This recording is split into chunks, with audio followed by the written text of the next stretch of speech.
why ERP is dying, and why it's time to rethink, rip, and replace ERP. Those are just a couple of the topics we're going to cover here in episode 229 of Transformation Ground Control. Welcome to Transformation Ground Control. Ground Control. The podcast that covers everything related to digital transformation. This podcast features technology agnostic and international discussions related to digital strategy, software selection, implementation, change management, business process optimization, and everything else you need to know to make your digital transformation project successful. Whether you're embarking on an ERP implementation, supply chain transformation, or any other business or digital transformation, this podcast is for you. Now, here's your host, Eric Kimberling. 5, 4, 3, 2, 1. Ground control to Major Tom. Welcome to Transformation Ground Control, episode number 229. My name is Eric Kimberling. I'm the CEO of Third Stage Consulting. We're an independent tech-agnostic consulting firm that provides software selection, implementation planning, and implementation services to our clients going through digital transformations throughout the world. And this is the podcast that covers everything tech-agnostic related to digital transformation, including the people, process, technology, and strategy sides of change. Joining me, as always, is our co-host, Darian Chwialkowski. Darian, thanks for being here today.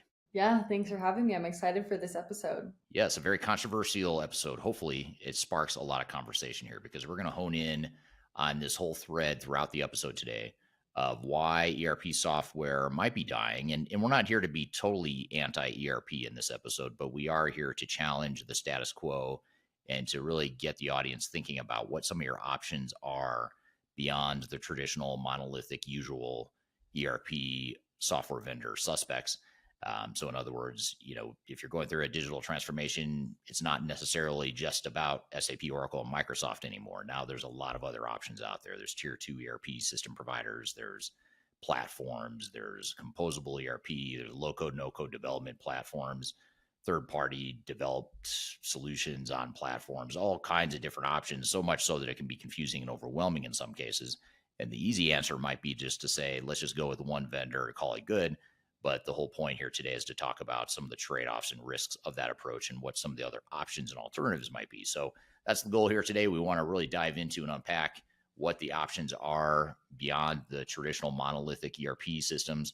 So we'll start off the conversation here today with some social media questions. We'll get into a couple of newsworthy topics. One in particular is it time to rethink the rip and replace ERP model, which is very relevant to today's conversation. And then we'll also get into black holes and lost data, how ERP doesn't have to be chaos. And then after that, we're going to bring Greg Benton to the show. And Greg is our Chief Strategy Officer here at Third Stage Consulting. He's going to join me in a conversation about ERP is dead, or is ERP software dead? What are the alternatives ERP software that you might consider here in 2025 and beyond? And then later in the show, the last segment, I'll get into a discussion I had recently about why I hate traditional ERP systems. So it may sound like we're being anti-ERP here today, but really, again, think of it from the context of let's challenge the status quo. Let's look at our options. Let's look objectively at the pros and cons of ERP systems versus other options out there in the marketplace. So that's the whole gist of what we want to cover here today. But before we get into some of the guests and other conversations we have, what are some of the social media topics and questions we've received here recently, Darian? Yeah, a couple of good social media questions here. This first one is, how long should a change readiness assessment take to complete? And do organizations request this as a standalone service? Great question. And yes, they do request it as a standalone service. So we oftentimes get clients who will come to us and say, can you do a change readiness assessment? For those that don't know or haven't heard the term or aren't familiar, a change readiness assessment is really a way to agnostically and independently and objectively assess your organization, your culture, your leadership style, your communication style, and understand and proactively anticipate where the pockets of resistance might come from within an organization. And it's easy to go into these projects and think that there's not going to be any resistance because people are so excited for the new technology and they're so frustrated with the old technology. And they're all telling me what I want to hear as an executive. They're telling me that, yep, we're excited. We can't wait. We see the possibilities, et cetera, et cetera. And that's true on the surface. But the problem is, as the project goes on, that excitement quickly fades And oftentimes, more often than not, it shifts from excitement into frustration, uncertainty, and doubt, which leads to resistance to change. And so a good organizational readiness assessment will proactively identify where those pitfalls are. It's almost like, you're going out to a combat field and you're identifying where the pitfalls are, or the landmines. You want to see where the landmines are and know how you're going to go around the landmines, make sure you don't walk right through them. And what happens too often is organizations don't do an organizational readiness assessment. They hear all the stuff they want to hear, which is people are excited. They assume change management is going to be not that difficult. And then they end up stepping on the landmines along the way. And so the job of this assessment is to really identify what sorts of resistance there might be and what might cause that resistance and what are the root causes and solutions that we could pursue to address those. So that's what an organizational assessment is. We'll do that as a standalone for some clients. Most clients will have a start there, and then we'll continue to help them define their digital or their change management strategy and actually help them execute the change management plan. But the time it takes is really not that long. I mean, it's something we typically do in anywhere from 3 to 4 weeks to, in some cases, it might take 2 to 3 months. But for a larger multinational organization, it might take a little bit long on the high side of that range. But it really doesn't take that long. It doesn't take a lot of effort or cost, but it has a huge amount of value because it sort of lays out the battlefield, if you will, from a change perspective and helps you understand where those risks are from a people perspective. Yeah, absolutely. This next question today is, what if the real reason we skip root cause analysis isn't because it's hard, but because it forces us to confront what we'd rather ignore? Yeah, great question.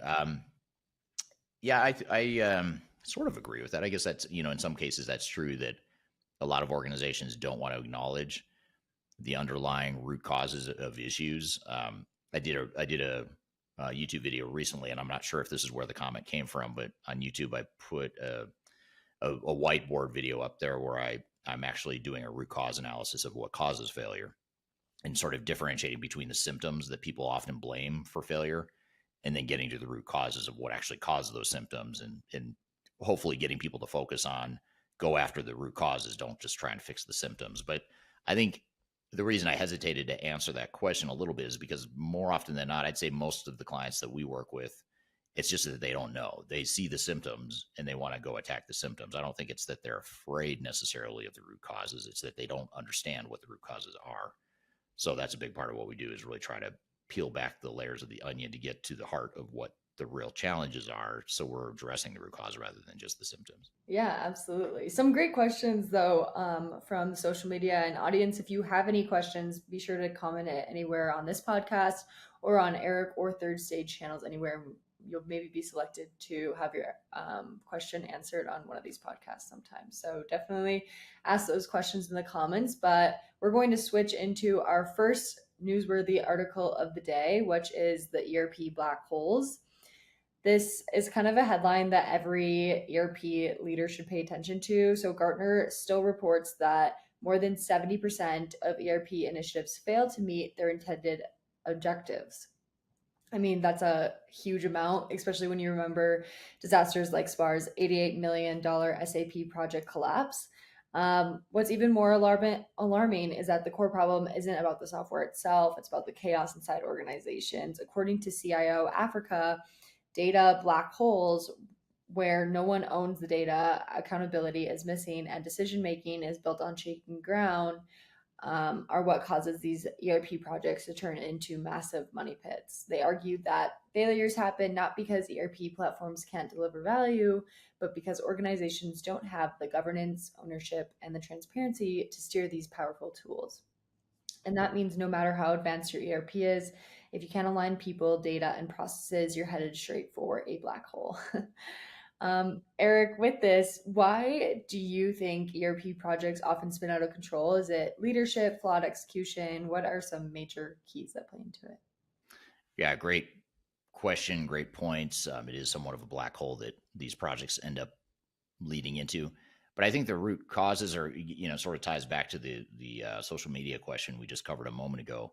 But I think the real causes of failure and why these projects spiral out of control is typically it starts with not having a clear plan. A lot of times organizations just rush in, they They hire or select a vendor, contract with the software provider. They contract with the big consulting system integrator, tech consulting firm to design and build the software. And the Army just starts rolling without a clear battle plan. And the smarter organizations, the more effective organizations, take the time to do more of a phase zero, where they have a proper blueprint and understanding of what they want their processes to be, so that they can use that blueprint to drive the software vendor and the implementers rather than the other way around.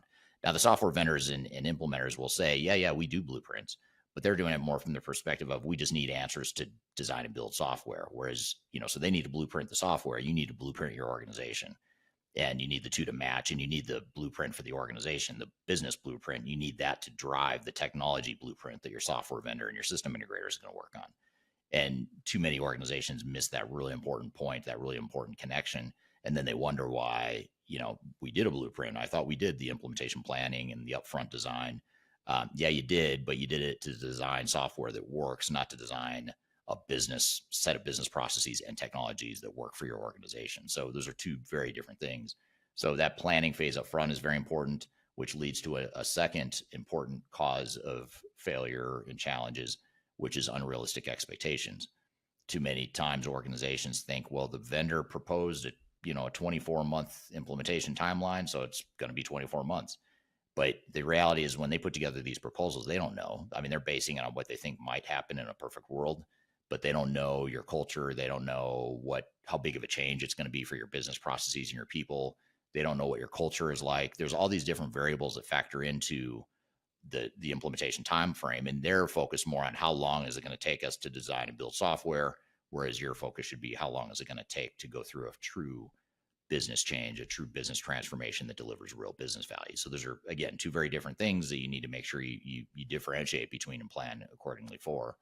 And then I'd say the third big thing that companies miss out on is, again, tied back to one of the earlier social media questions around change management, change readiness, but not having a solid change management strategy and plan, and not starting change management soon enough is a root cause, another root cause of failure, from our opinion, or in our opinion, which leads to a common symptom that I'll mention the symptom only because research shows it's the number one cause of time and budget overruns, and that is decision latency. So decision latency means that organizations take longer to make decisions, and that's what slows the project down. It's not that your tech providers can't design and build fast enough. It's because you can't make decisions fast enough on what you want to be when you grow up, which, again, that's a symptom. But if you go back to why that is, it's because you didn't do the implementation planning up front. You didn't do that business blueprint up front in that phase zero to have that clarity, so that not every single decision is made already, but the major decisions are already made. The major time intensive decisions are made before the army of technical providers start to show up and the meter starts running. So I bring up that one symptom because that's an example of how that symptom ties back to a root cause that you need to address. For sure. And this all kind of sparks the question for me of, Eric, in a real world example, have you seen like a project where governance and visibility really saved the day for the project, and what did that look like? Yeah, I've neglected to mention governance, which was really the whole crux of your question and the article it's that you're talking about here. But yes, the governance can save the day, but I would say governance, you don't want to use project governance as a way to fix a problem. You can, but if you put governance in place early on in phase zero, during that implementation planning phase zero phase that I was talking about, you're doing a lot of things in that phase. You should be doing not just the business blueprint I talked about, but it's also defining your change strategy, your architecture strategy, your decommissioning strategy for your different systems, how you're going to integrate multiple systems, what the overall detailed plan is, what the resource plan is for you internally. And then also, not last but not least, is the project governance. What is the overall program management plan going to look like? What are the controls you're going to put in place for how decisions are made, and how you manage scope and time and budget and all that stuff? So that's all really important to get in place up front. Now, if you're already in the midst of a project and you haven't done it, it's better late than never. But now you're playing catch up and you're more on defense, trying to clean stuff up, which, if that's where you are, that's just the reality of it, and that's okay. But if you have time to influence it and change it, do it earlier. Do that program management up front. And that's a big part of what clients hire us to do, is to come in and be an extension of their internal PMO and helping them get the governance and controls in place so that they can manage the overall project. They can manage the vendors, not the other way around. Yeah, absolutely. And to kind of slide into our next newsworthy article, which is kind of on the same topic in a way, but something that has been a trend or a big trend in the ERP world for the past years here, and that's been the standard advice of rip out your old system and replace it from scratch. But really, this article is questioning, is that really the smartest way to modernize anymore? According to this insight from Next World, this rip and replace mindset might actually be setting organizations up for more pain than progress. They argue that there's a better way and that you need to think of your ERP as a core that you can extend rather than demolish. Instead of wiping everything clean, the idea is to add modern platforms on top of your existing ERP. That lets you move faster, protect the processes you've already built, and experiment with things like AI or Internet of Things without starting from zero. Plus, with low code and no code tools, you can even empower non-technical teams to build workflows and apps themselves, which sounds way less painful than a giant multi-year replacement project. So basically, it's a layered modernization approach, that keeps the works, enhance what doesn't work, and then gives yourself a flexible and future-ready foundation. Eric, when should leaders really consider like a rip and replace versus when should they build on top instead? Or what is kind of your opinion on all this? Yeah, it's a great question. It's a big dilemma. It's something we are going to unpack in more detail with our guest today, with Greg Benton here after the next break. But in the interim, I'll give you sort of a summary response, and that is, first of all, if you talk to software vendors, ERP software vendors in particular, they're going to tell you, oh, absolutely, you need to rip and replace because that's the way you get innovation. If you rip out the old system, put in a new one, now you've got cloud-enabled, AI-driven functionality, blah, blah, blah. Yeah, that's true, but that is a lot of pain to go through, and it takes a lot of time and money before you ever get to the point of thinking about innovation. So I like to think of it as like, two phases or two layers of a transformation. You've got your sort of your system of record that you're replacing. It's just sort of like just keeping the lights on, having your data, giving your data a place to live, having basic workflows in place, just being able to run the business at a basic level. That's sort of, I'll consider that all system of record. But then system of innovation is where you start thinking, okay, how can we now use AI to make our jobs easier and better? How can we use analytics, advanced analytics? How can we, how can we use some advanced supply chain functionality that we're not taking advantage of now? You need, in one way, you do need that system of record as a base before you can build on that system of innovation or the innovative processes. But the question becomes, do you really need to do that all through your ERP provider? And do you need to go through the pain of ripping out your back office system of record when you could potentially just be looking at other solutions that give you value on what you already have? And basically, whether it's just an interim solution or whether it's a long-term solution, it's still the same point, which is you have to look at the risk reward and cost benefit. For example, if it's going to cost you, if you're using an old legacy system like SAP ECC or Microsoft Dynamics AX or Oracle EBS or whatever it is. Let's just say you're using an older legacy system. Let's just say it's not a terribly outdated system. If you're on an AS400 or like a green screen still, this does not apply, because in that case, I'd say, yeah, you probably need to get off that and get somewhere in the 21st century, and not be stuck in the 20th century. But assuming where most companies are is they've got systems that have been around for, say, 10 to 20 years. And in most cases, they're not ideal, but they're not broken per se in many cases. But there's a lot of benefit that they're not getting, or a lot of technological value that they're not taking advantage of because they've got these older systems. So that's where you start thinking, well, what if we leave those systems in place, short-term, long-term, whatever, and then we add other platforms or interoperability tools or AI tools that leverage what we have and get immediate value. And that's what a lot of our clients, more and more of our clients are starting to do that, to say, we're going to do ERP, but we're going to wait 3 or 5 years and we're going to sort of flip the script here. And we're going to get immediate value on modern technology without going through tens of millions of dollars, in some cases, tens of millions of dollars to replace that back office system that's not really going to deliver a huge amount of business value. So I think just being agnostic, objective, rational, non-emotional, don't get caught up in the whole, but our system's outdated. We're not in the latest and greatest cloud system. We've got technical debt, or, Gartner says that we should do this because, the vendors all sponsored they commissioned a report for Gartner to say they should do this. So you've got to sort of read that stuff, pay attention to it, but don't bet your career on that stuff, because it's very biased stuff that you're getting from the industry. And just do what's right for you and look objectively at what the cost benefit is. It could be that it's a lower cost and potentially lower, it could be lower business value overall, but it might be a higher ROI actually, because your cost and risk is much lower if you just go with more of an incremental improvement to what you have.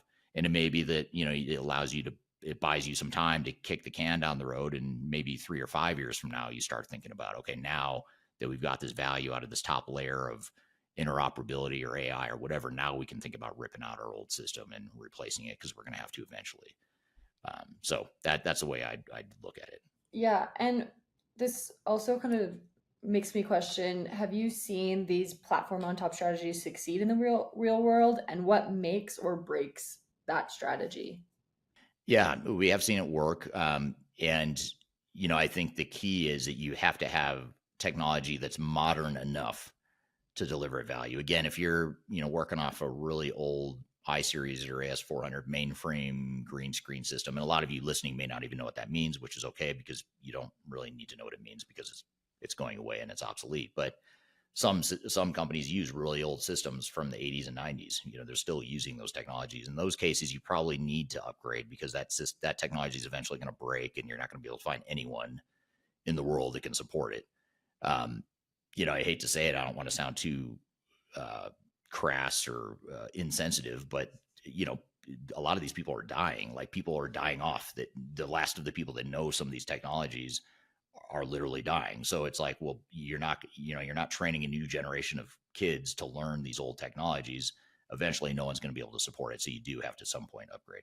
So I think that's the way to consider it. And so if you, assuming you're not in that boat though, and you've got let's call it a semi-modern / semi-outdated system that's 10 or 20 years old, chances are pretty high you've got, as long as your data is solid, and that's a big if, because a lot of companies don't have good data, even with more modern systems. But as long as you've got good data, or you at least get it cleaned up, and as long as you've got a clear strategy to how you're going to do it, doing this interoperability AI layer on top can be very powerful. And that's why companies like Palantir and Snowflake, Databricks, for example, if you follow those 3 companies, they're doing so well right now, because they're taking advantage of the fact that so many companies don't want to, or they can't. Maybe they don't have the budget or the time or the resources to rip out their ERP systems and replace it. So Palantir, Snowflake, Databricks, and others are giving these customers lifelines to say, hey, here's another option. Here's a way you can get value and improve your technology stack without necessarily having to spend millions of dollars. Yeah, absolutely. Some great points for sure. And I know we're going to dive more into it here with our guests. So I'm really excited to see what you guys are going to talk about. Yeah, we'll have Greg Benton on the show, who's been on this podcast several times before. He's the Chief Strategy Officer at Third Stage Consulting. We're going to talk about whether or not ERP software is dead. So we're going to get into what the alternatives to monolithic ERP systems are, what we think the future of ERP software is, and really have hopefully a open and healthy debate around this topic. So we'll love to hear your comments along the way as we go. So we'll take a quick break. We'll get into that. And then later I'll talk about why I hate ERP systems and what some of the dark sides of ERP systems are, which may sound strange coming from someone who's been in the ERP consulting space for 25 years. But there are certain things I really don't like about ERP software. And my goal is not to convince you not to implement ERP, but my goal is to make sure you understand what the dark side are and what the trade-offs and the risks are that you're giving up, because those are very real and you just need to know what they are. So we're going to get into all that here in just a moment, but first we'll take a quick break. We'll be back with more Transformation Ground Control. I met her in a club down in Old Soho, where you drink champagne and it tastes like Coca-Cola. I'm excited to announce release of our 2025 Digital Transformation Report. It's available now on the Third Stage Consulting website, www.thirdstage-consulting.com. This report gives you an unbiased, technology-agnostic insight to help you optimize your organization's projects for success. Get your copy today using the QR code in front of me or on our website. Are you looking for ways to promote your product or service to enterprise technology decision makers and influencers throughout the world, like the ones who listen to this podcast? Major Tom Productions creates media, events, and influencer marketing for B2B technology providers. Our productions are exciting, educational, disruptive, and effective. Most importantly, they create results. Our content is unlike any other in this industry, engaging, influential, and trusted by technology buyers and influencers throughout the world. Each month, our productions reach hundreds of thousands of targeted buyers and decision makers who trust and engage with our honest and tech-agnostic content. With long-tail viral results and engagement with our content, Major Tom Productions provides a way to reach your target market and create awareness, calls to action, and a connection with potential customers. So collaborate with us today. Learn how we can feature your product or service on podcasts such as Transformation Ground Control, Journey to S/4HANA, and Journey to Dynamics 365. We can also feature your brand on our YouTube channel called Digital Transformation with Eric Kimberling, which boasts over 100,000 subscribers and over 2 million video views per year. You can also participate in our in-person events, including our Digital Stratosphere Conference. Contact us today to learn more. We can tailor a marketing campaign that works for you. We look forward to helping more people learn more about and become engaged with your brand.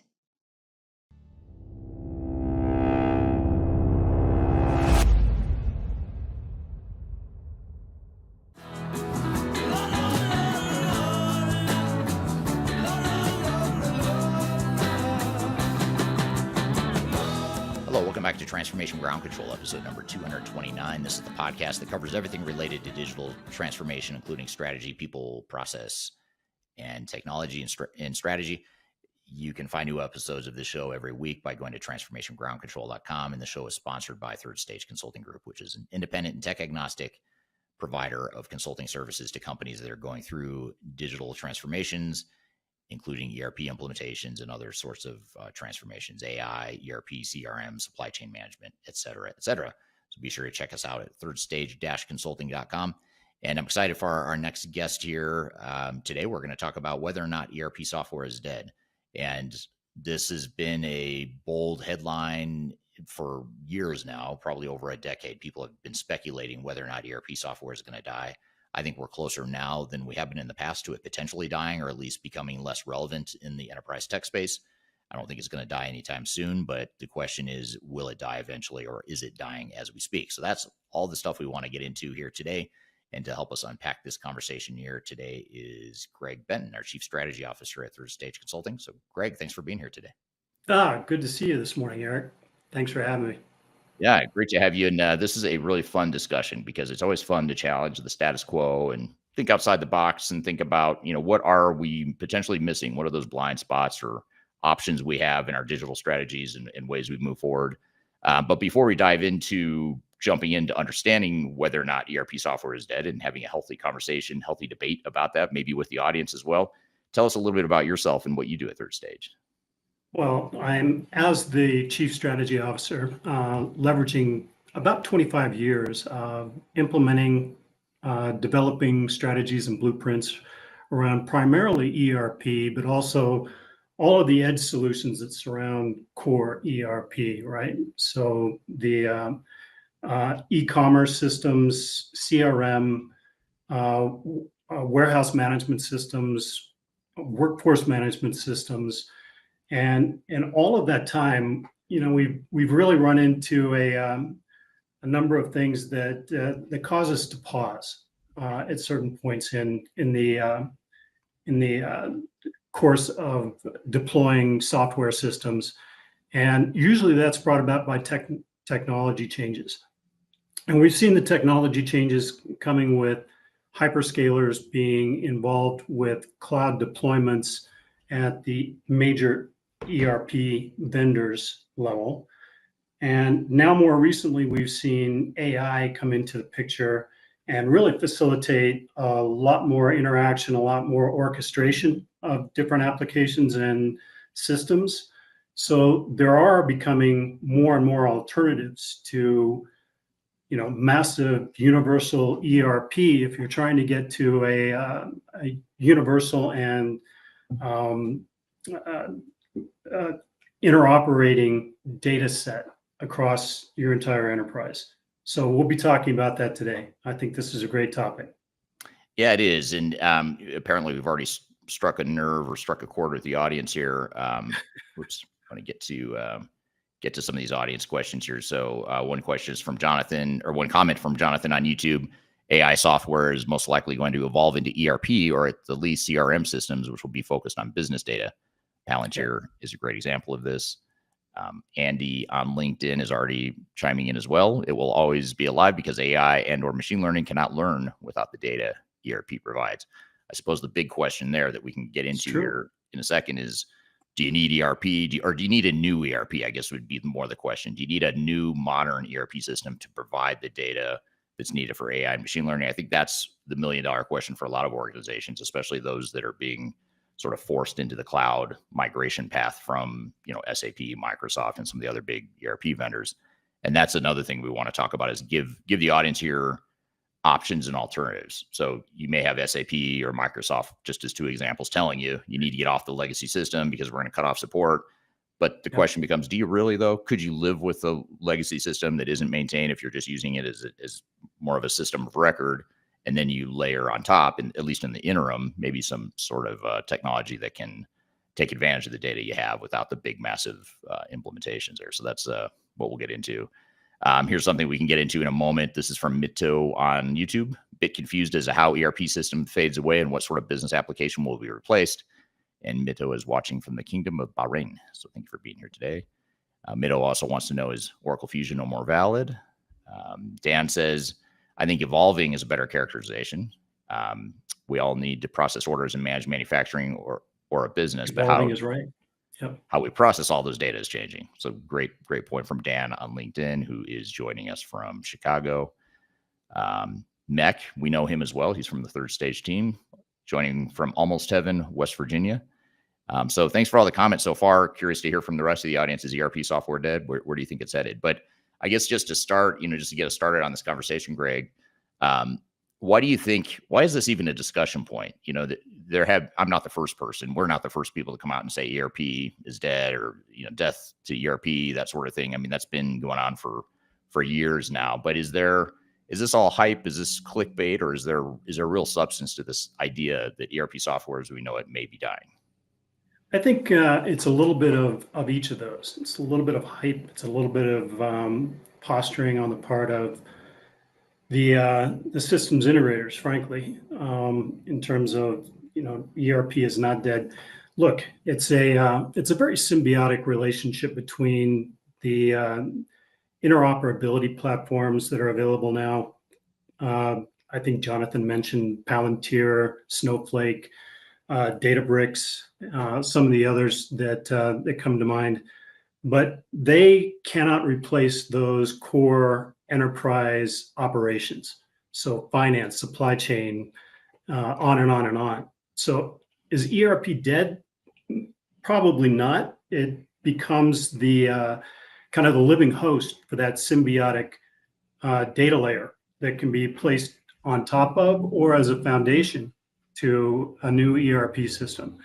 So you think about ERP evolving, as someone said in the chat a little bit earlier, it's evolving into digital enterprise operations, which is really the whole gamut of the core ERP or back office functions, as well as everything that goes on top of that or connects to that. CRM being a big component there, HCM, warehouse management, PLM. I mean, just, an alphabet soup of a spaghetti mix of interactions and interoperability. The new systems that I mentioned actually create a great flexibility in the architecture that can join those disparate sources of information, including reaching out to the Internet of Things, right? IoT, and bringing all of that in so that you can make insightful decisions and really real-time decisions about what's going on with your business.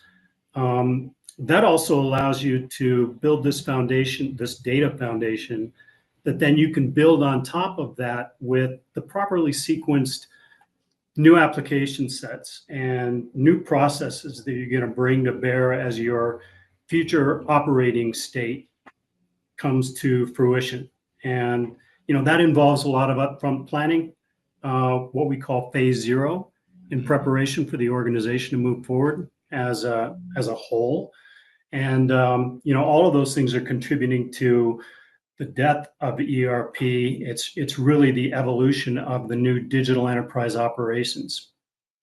Yeah. And I know back, when you and I were in the industry, maybe 20 years ago, it used to be sort of a faux pas, almost a bad word to talk about middleware integration, customization. Anytime you would talk about any of those things, it was sort of, for the last 10 to 20 years, it's been almost a faux pas to even think about that. But I think now things have changed. The technology has changed, and now it's more viable to, especially with some of these low code, no code options that you have out there. Like when you think of, like Rapid, for example, or even Odoo, even though Odoo's technically an ERP system, it's sort of that low code, no code open source. And then you've got like the Salesforce platform, which a lot of people think of Salesforce as just a CRM system, but it's a whole platform that third-party developers can create other apps on. So you've got all these different options that are sort of hybrids. They're not full on custom dev. They're not full on customizing out of the box software, but it's these more flexible options that can fill in some of the nooks and crannies, or in some cases even replace the need for a full-blown ERP replacement, especially if you just implemented a new ERP system, say 10 years ago. You may not be on the latest and greatest, most modern ERP system, but if it's good enough, if it's modern enough to where you can put cool new technologies on top of that and get more immediate value without the cost and the risk, I think that's what we're talking about here is what are those options? There's certainly trade-offs and risks and costs that you have that going down that path. But I think as part of your digital strategy and road mapping, just to be able to consider those options. How do you see customers reacting to this concept that you're talking about, these different alternatives? Well, we're seeing more and more the idea that there are, for instance, in the composable ERP or best of breed assessment of many organizations, they're looking at how can I develop something that's going to focus and provide the use cases necessary to run my business in the way that a custom developed application that's running on an AS400 for the last 20 years does. And the way that you can do that is now with a more flexible architecture that's available along with AI in these interoperability systems that you can be putting in place. And so that takes the place of, or at least enables that configuration that's going to match your business needs much more readily than anything that you can change in, the out-of-the-box software that comes with a multi-tenant environment in the current applications from all of the major ERP vendors.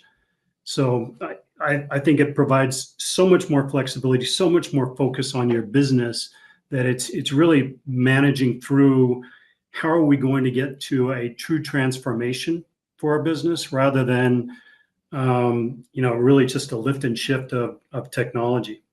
So is that what you're seeing as well?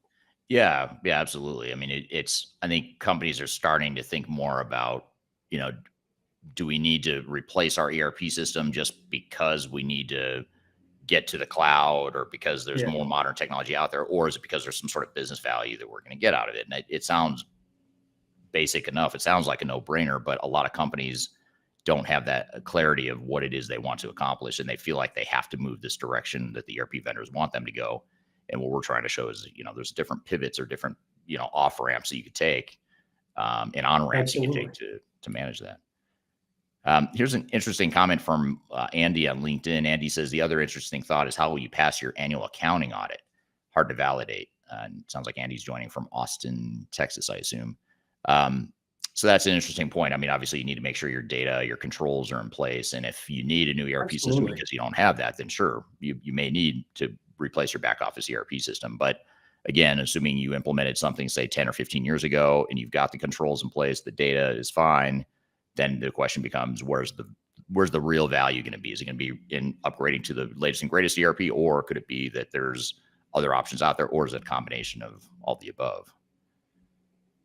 Tom, and if you are going to make that evaluation, shouldn't you be looking at what are the alternatives? So instead of just going to the ERP vendor that you've been working with all the way along and looking at moving to their latest and greatest, should you be looking at other alternatives? Very often it's going to point to staying with, especially your partnered provider that's been around for a long time, that is going to limit change, is going to limit some of the risk involved in moving to a new system.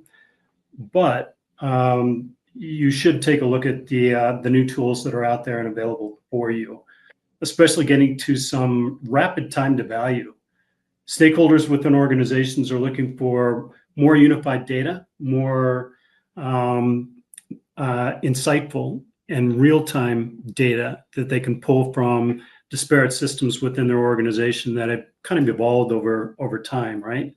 And the new tools that are available to you facilitate that. And you can be in a kind of uniform data model within 60 to 90 days rather than a year or two for a full ERP replacement. Right.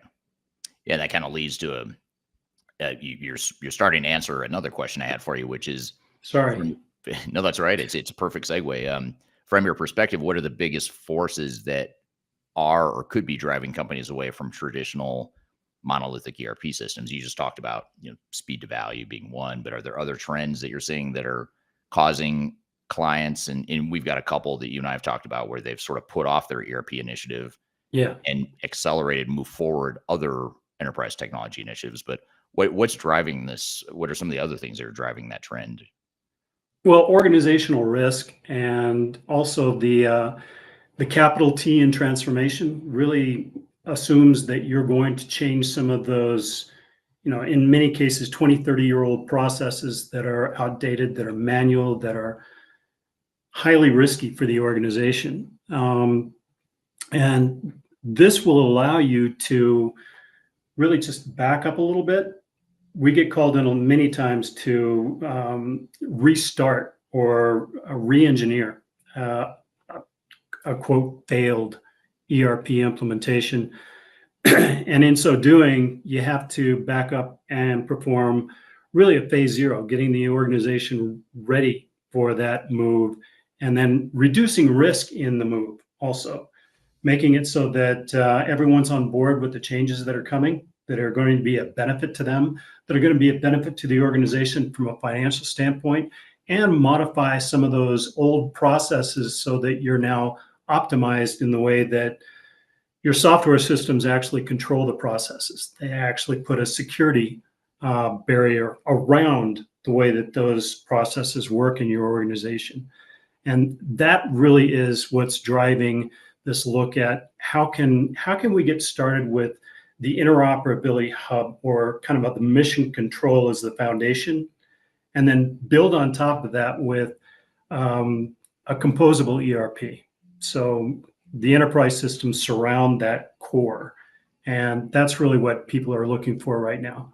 Reducing risk, reducing cost, and producing some immediate time to value in the reporting and the BI that's available to you within months instead of at the end of the entire process, right? Right. So, right. Yeah, makes total sense. And I agree with you. Those are some important drivers that are causing some people to rethink their strategies. Not everyone is going to fit into any one path, but it's again important to know what your options are. Here's a comment from Tom on LinkedIn says, resource planning will never become obsolete. The combination of platforms, technology, software, and business processes involved will continue to undergo constant change and improvement. And then absolutely agree with that, by the way. I mean, think about the move for ERP vendors to hyperscaling technologies on the computing side, being able to scale to any level, being able to orchestrate different applications and load balancing along the way, right? So that was one area where it took it out of the internal data center, so to speak, and moved it into these multi-tenant cloud platforms. The advent of AI, and I remember that in 2017, Infor, among others, introduced, in their case, Coleman, which was an AI system that allowed for a lot of queries to go on within Infor applications. What's happening now is all of the ERP systems are moving to an AI that's really interchangeable with other systems. So it's moving toward this interoperability platform as well. And they're developing those very rapidly and making it a part of that multi-tenant rollout of their newest technologies. So it is evolving even within those enterprise systems. Right. Is the point. Yeah, absolutely. I agree with you. And here's a comment from X. Someone says, I enjoy ERP Next open source. Another open source alternative to traditional monolithic ERP systems, much like Odoo, but ERP Next is an alternative to Odoo if you're looking for open source types of systems. Tom on LinkedIn really likes your term digital enterprise operations. He says it's an excellent candidate term to replace the increasingly ambiguous term ERP. I think the word I ERP, love that, Tom. Great minds think alike. EO. If ERP, if anything about ERP is dead, enterprise resource planning as a term that covers, everything, the ubiquitous enterprise systems is dead. Digital enterprise operations is really what we're talking about. And that encompasses kind of the strategy and business case for moving to something new, right? So you're following a blueprint, hopefully, as an organization that takes you through the next 3, 7, and even 10 years in that entire transformation journey. So DEO is a much more apt term for what we're talking about now. Love that. And I don't know about you, but I'd be okay if we retired the terms ERP and digital transformation for that matter. We use it. We're just or the digital part of digital transformation, right? Yeah, just call it transformation or business transformation, or I don't know. There's got to be something better, but DEO might be it. Maybe that's the replacement. I know we've sort of used that increasingly over the years, and we'll see if it catches on here as a new. That's just what we need. Those another buzzword. Then people say, well, DEO is getting overused and it's too ambiguous. We need another term. So, but I think it's a good potential replacement there. Well, hey, I'm just getting used to using the term cloud. So right, yeah. Right, and soon that'll be obsolete too because everything will be in the cloud. So you won't have to specify that it's cloud because that's just won't think of it. Yeah, exactly. Raj on YouTube says AI will more likely evolve as a management tool within ERP initially at level 0. Enterprise resource is a must pillar of any ERP system. Hard to conceive the death of ERP. So I think you're right. I tend to agree with that. I don't think SAP will be dead in 5 years or anything like that. But I do think, my personal opinion is that maybe not so much Oracle or Microsoft just because they're such diversified companies outside of traditional ERP. But I think SAP in particular is at risk of becoming the next Bond. The software that comes and goes, and there's a new incumbent that takes over. Sort of that top spot. I don't think SAP will be there in the long term. It's just my personal opinion that a lot of that's just based on the product, the strategy, the way they pursue their go-to-market, the way the goodwill they're losing in the market right now. I think they remind me of BlackBerry right before Apple came out with the iPhone. Wow. It's sort of like the hubris and the arrogance behind, ERP will never die. Our product is amazing. Monolithic ERP, long live monolithic ERP, without recognizing some of these other trends. I think that will lead to the downfall of SAP. But I'd love to hear if anyone agrees or disagrees with me. I'm sure many of you both agree and disagree with me.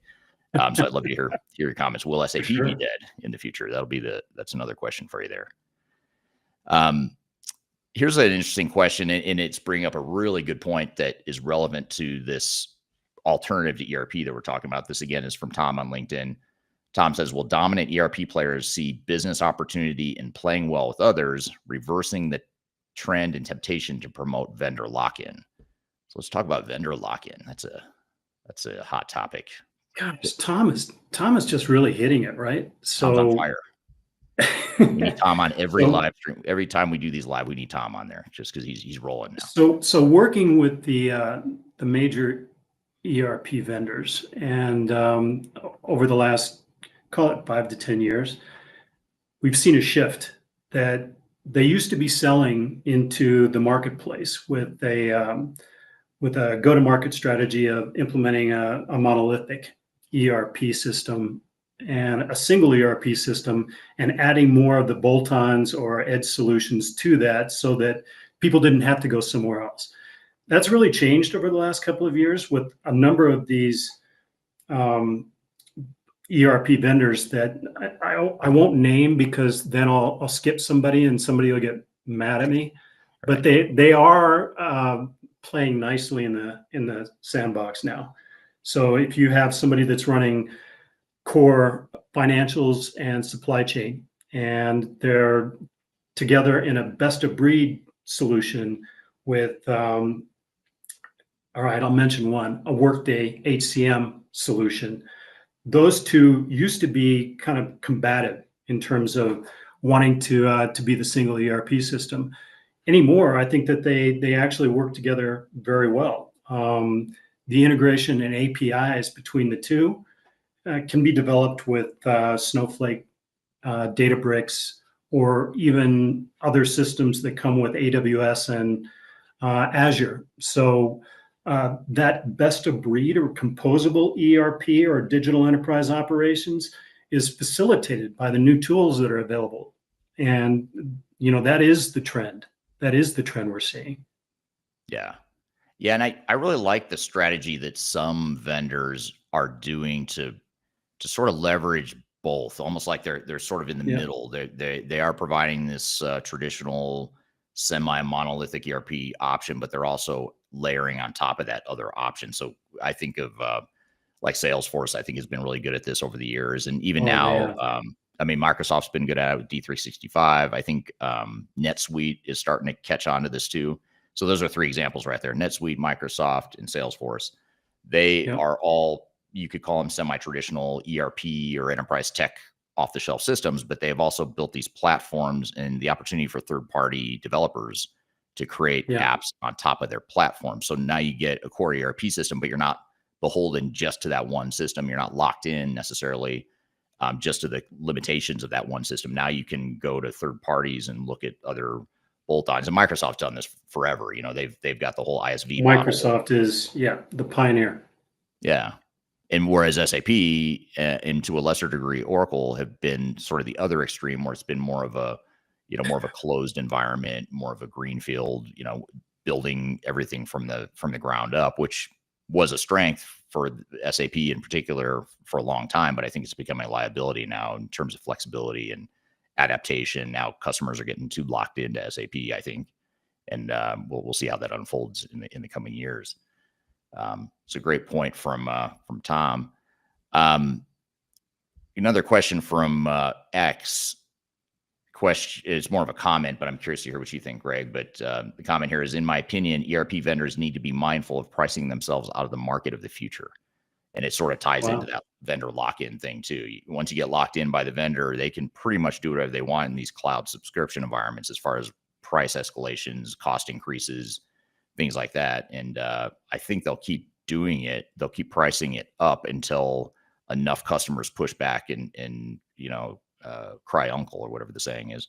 So what are your thoughts on this? Are or if enough alternatives are provided. So if we have more of the interoperability platforms that come to the fore, many of the processes that are managed or automated by a single ERP system, or really that monolithic idea, can now be controlled and managed in a bidirectional manner by the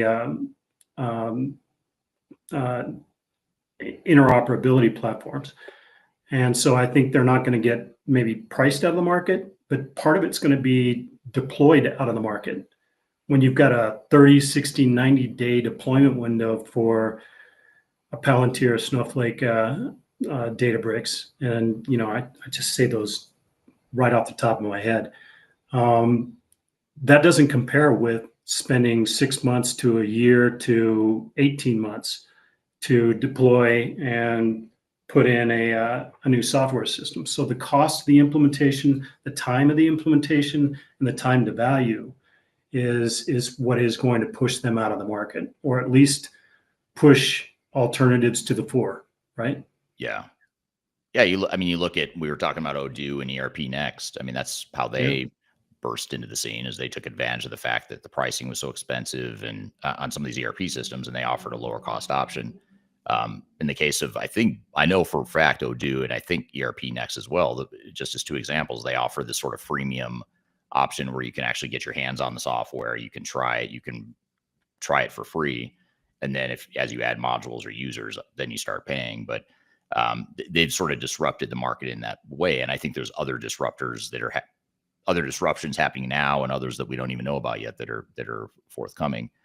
One thing I want to share with the audience too, just while we're talking about this, is we're talking a lot about trends and where the enterprise tech space is headed and how you should be thinking about your digital strategies. I'm going to include a link or a QR code right here, top left corner of your screen. We'll include the link below in the comments or in the description. But if you want to download our digital transformation report, it's an annual report we publish each year, and it contains a number of industry trends, best practices, just what we're seeing in the industry. And it also contains a number of independent tech agnostic reviews of different software options that are out there. So I highly encourage you to check that out. It's free. You can get it on our website. Just scan the QR code here on the screen and you can get that. Hey, Eric, while people are there too, please check out the Stratosphere conference that we have coming up in August, the 25th through the 27th in Denver. And that really is an opportunity to get one-on-one discussions going, to meet many of the ERP vendors that will also be there. The only rule is they can't really sell their systems. They have to be talking about what's coming in terms of their technology and roadmaps, right? So getting right to the heart of this whole question about ERP and the evolution into DEO. And there's going to be a lot of that discussion with thought leaders, people like Jan Bond, who are going to be there talking about, I always call Jan the kind of the godfather of ERP, but that tells you the caliber of the people that we will have speaking and interacting at this conference in Denver. So, yeah, I'll while we're talking here, I'll flash a QR code for that as well in just a moment. Partially because I have to create it here while we're talking, which I'm terrible at multitasking. So let me come back to that. I'll wait till you're talking again, and then I'll create it. But just coming back to the some of the comments here on social media. Dan on LinkedIn says, I like Tom's new name for ERP, but I would add the word platform for the description because we're talking about an all-encompassing tool. Great point. Totally we have an option that we've been exploring for about the last 4 or 5 years here at Third Stage, called Platform Select. And it's no longer about just selecting an ERP system. It's about selecting that entire digital enterprise operations picture, right? And moving into a phase 0 that prepares an organization. And we actually call that Platform Select. So I love your idea of thinking about platforms rather than maybe just application sets or systems as well. Yep. Yeah. Andy, I think this is in reference to when we were talking about the renaming of ERP and digital transformation. Andy on LinkedIn says, exactly. We have been digital for quite some time. And then Middo on YouTube says, functions of an ERP, managing foundational data, integrating disparate business functions and enforcing structured processes remain essential, and AI can be made to act as a powerful layer on top. I often wonder if, do you think ERP systems in general will evolve into more of a true system of record slash database, glorified database, and then AI ends up becoming what ERP used to be in terms of reporting and BI and that sort of thing? Because now if you think about it, you don't necessarily need to, even some of the systems we're using internally at Third Stage, and we see it with our clients too, but even systems we're using now, you've got the conversational AI interface where now I don't have to go into our CRM to run a report to see how many deals you're working on or whatever. I can just ask it, tell me the last 10 deals we closed, or show me the last 10 opportunities that popped into the pipeline or whatever. So is that something you're seeing as well? Absolutely. I mean, think about this. If you were to look back a year ago and people were talking about ChatGPT, would you have seen that as a tool that would be indispensable to you today? Like I think it is for many people, right? We use it just kind of out of convenience, basically out of a need to really assess things very quickly and put that into writing, especially in emails, things like that. I think the same thing is happening with ERP systems. They've all got a user interface now that is more conversational. That's more like Alexa or Siri, that type of interface. And I think that'll continue to grow and expand, making it easier to essentially analyze your business, get reporting out, do all of the functions that used to be proprietary to that single ERP system. And now you're going to be able to do it through multiple ERP systems, multiple edge solutions within your enterprise. I think that's definitely the way it's going. Yeah. And it's growing rapidly. I mean, I said, think about a year ago with ChatGPT, think about a year from now with enterprise systems. They're evolving that quickly. So, yeah, it's a good way to put it, because I know 2 years ago when I first started using ChatGPT, I thought it was cool, but I didn't fully recognize or realize how ingrained it would be in my day-to-day life. Now I use it, I'd say hourly. I mean, I'd be surprised if there's an hour that goes by in my day that I'm not using ChatGPT or AI in some way, just to, leverage time and effort and things like that. We were talking about the Stratosphere conference. I'm going to see if I can pop it up here. There is a, oops, that is not the one I want to show you. So you should see it now. Yep, it's cut. The text is cut off, but if you scan the QR code, it still works. It says Stratosphere Conf, sort of. But the QR code you see right here on the top left, you can scan that to learn more about our Stratosphere conference that's coming up in Denver.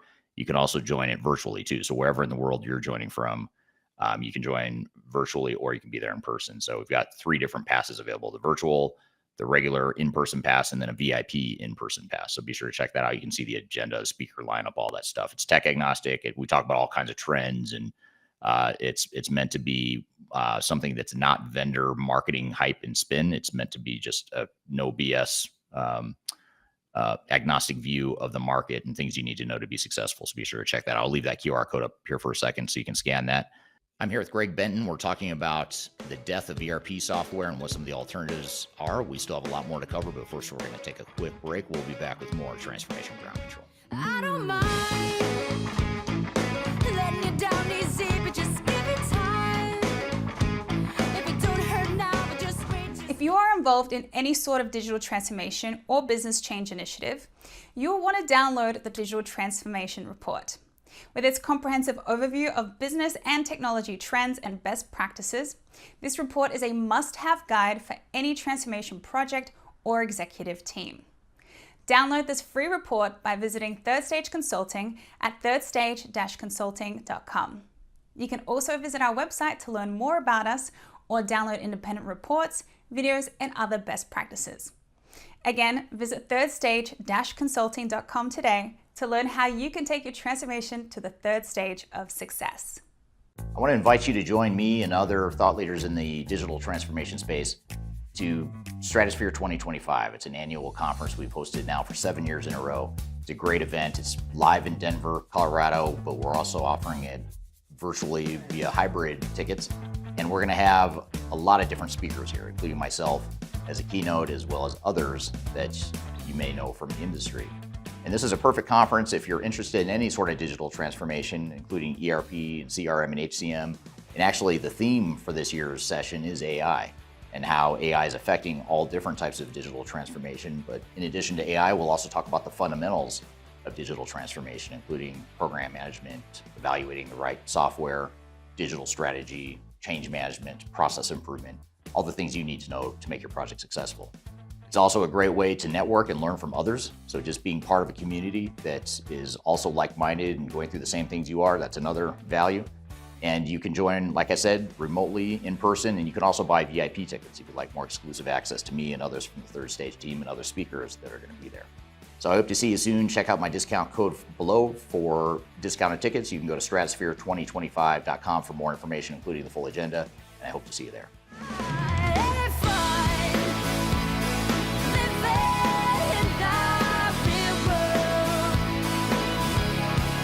Hello, welcome back to Transformation Ground Control, episode number 229. My name is Eric Kimberling, CEO of Third Stage Consulting Group. You can find new episodes of this show every Wednesday by going to transformationgroundcontrol.com. And this show is produced by Major Tom Productions. So thank you for being here today. We're here with Greg Benton. We're talking about the death of ERP software and what some of the alternatives to enterprise technologies might be. Middo continues on that so we may say it will be a smart ERP system. It can never be replaced completely. It's a good way to look at it. Nizaraj, it's Stan. Maybe Stan's I'll say Stan because that's easier for me to pronounce. On YouTube says, I just started my ERP startup in Kenya to serve the local people, currently getting a lot of positive energy. So I think that's an interesting comment because the fact that there's positive energy and interest in something different, I think is probably representative of what's going on in the market. First step in change management and adoption is getting everyone's interest in moving forward to something new, better. That's a great point. Yeah. Do you want to? Or go ahead. Well, I was going to say this is really interesting. I've not heard this comment before, but Andy on LinkedIn is making the early call here. IBM will pick up SAP. So now that he said that, it's going to be all over the internet. It's going to be all over the internet now that IBM bought SAP. I don't know if you remember. Do you remember this last April Fool's? I don't know if you saw it, but on April Fool's Day, and I totally fell for this. I woke up and I got on LinkedIn just on my phone, and there's a post that had like thousands of likes and it was going viral, and it was saying that Donald Trump had bought SAP. And for a second, I was like, that almost sounds like something he would do. But then it turns out to be an April Fool's joke. So now that Andy is saying that he thinks IBM is going to buy SAP, that'll become the fake news of the day on the internet. But that is an interesting, really interesting comment. You can see that happening actually, because IBM and SAP already are sort of intertwined, and that would actually make a lot of sense. Very much so. Yeah. And they both represent the old monolithic guard. So what better way just to put them together? So here's a question from Darian on LinkedIn. How do you help stakeholders get on board with changing processes that they may have used for decades? So you talk about all these platforms, ERP systems, open source, all these interoperability, all these new technologies, AI. How do you get people on board with changing those processes when they're just so used to the way things were? We've got several clients now that are going through this entire process, and the way that we are managing through it is having them look introspectively at the way that they do things today, and realizing that there's a whole lot of manual processes involved. There's a whole lot of inefficiency in the way that they do business, that workflow is conducted across the enterprise. And looking at a future state that is going to manage some of that or reduce some of the waste that goes on with some of those old processes that are still done just because there's tribal knowledge in the organization, just because that's the way it's been done for the last 20 years, and that's the way I was trained to do it. and get them excited about moving into something new, something that's going to be more in keeping with the way that the latest generation of iPhone users, for instance, use applications and data and technology. It's very much in a interactive model, and getting people excited about having something new that they can use in that same way is the way that we get people on board. And then more importantly, really just lead to adoption and continual use and optimization of those systems once in place. Yeah. So Yeah, absolutely. Yeah, and change management is obviously a really important part of all this, and something that needs to be managed no matter what you do, whether you're putting in a new ERP system or one of these other options we're talking about. It's going to be a cultural shift. It's going to be a challenge for you to go through it. And related to that, here's a follow-up question that's very related to that. This is from Surya on YouTube. Surya says, is the death of ERP more about technology limitations, or is it a cultural shift in how organizations view transformation and agility? It's a great question. What do you think? That's a great question. I think it also goes back to the deployment, to the implementation of systems, and the way that change is managed through the entire process. You've got to have a lot of transparency. You've got to have people at all levels of the organization, and basically your best people that have the subject matter expertise to bring to the project, fully involved with the project, and not getting exhausted in the way that things are being delivered over a period of many years. You have to keep it fresh. You have to make sure that the implementation is well planned, that your end goal is solidly in mind when you're starting the project. And that way you can keep everybody moving in the same direction. You've also got to celebrate quick wins along the way. And I think that in the past, we haven't done that. We've just turned it over to a systems integrator, and they've been off and running with sometimes dozens of consultants doing things in the background. Don't look behind the curtain. And when we're done, we'll hand you the system, and then you'll start using it. You've been doing web-based training and you're off and running. Well, that just rarely works. And that leads to that 70 to 80% of implementations that fail.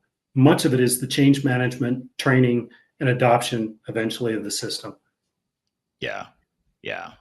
Very, very true. And don't look behind the curtain. That's another important phenomena that leads to cost and time overruns with the traditional ERP model, and vendor lock-in, all that stuff. Those are all symptoms of some of those other issues we were talking about. Just a general comment, vendor-specific comment from Middo on YouTube. I may say Oracle Fusion is getting into a smart ERP as I see their progress.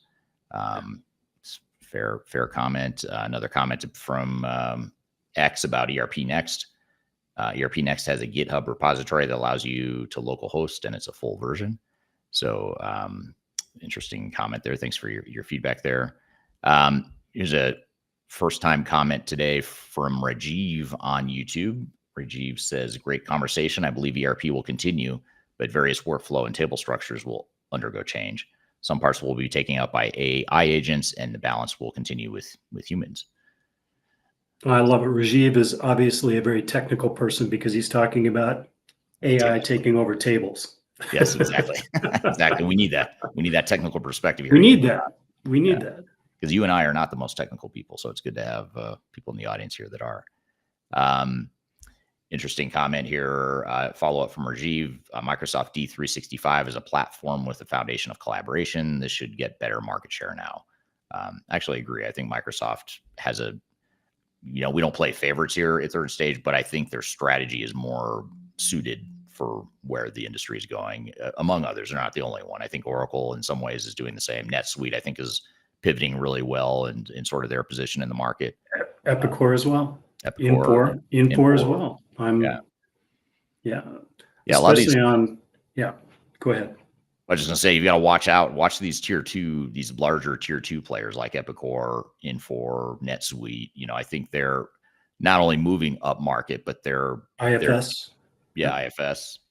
They're just a bit more nimble in terms of how they respond in the offering, the overall solution offering they're providing to their clients. What were you going to say, though? I interrupted you and you were going to say something. I was just going to say that many of the ERP vendors, whether you call it tier 2 or even quasi tier 1, are definitely tailoring to industry solutions, as well as incorporating AI, machine learning, and some of the other elements that we've been discussing today in their roadmaps going forward. I think that's going to keep them entirely relevant in terms of the discussion of DEO in the future. Whatever we decide to call it, it is all about transformation. It is all about the people and process part of making your organization work in a better way, right? Get to an optimized state and then stay there, kind of that third stage of digital transformation.